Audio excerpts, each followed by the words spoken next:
গেল বছরের জুলাই অভ্যুত্থানের মাধ্যমে পতিত হয় শেখ হাসিনার আওয়ামী লীগ সরকার। এর আগে দীর্ঘ 15 বছর ক্ষমতা কুক্ষিগত করে রেখেছিলেন হাসিনা। তার ছত্রছায়াতে এ সময়কালে গুম, দুর্নীতি ও লুটপাটের এক কলঙ্কজনক ইতিহাস গড়েছিল আওয়ামী লীগ।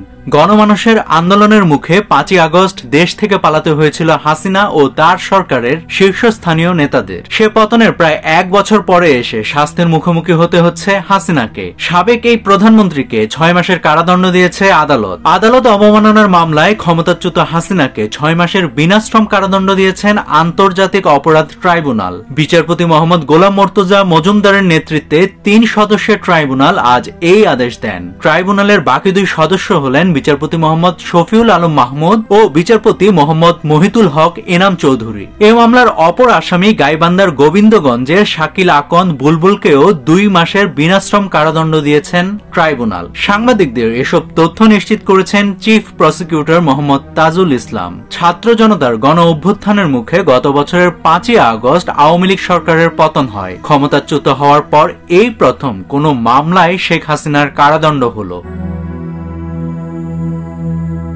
226 জনকে তার লাইসেন্স পেয়ে গেছি।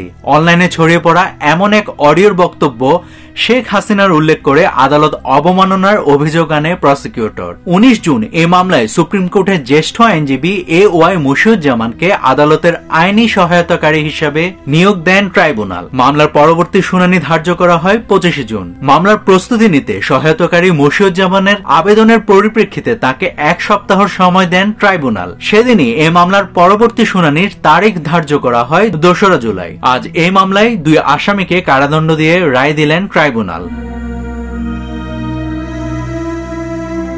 নাভিদ হাসান, সোনালী নিউজ।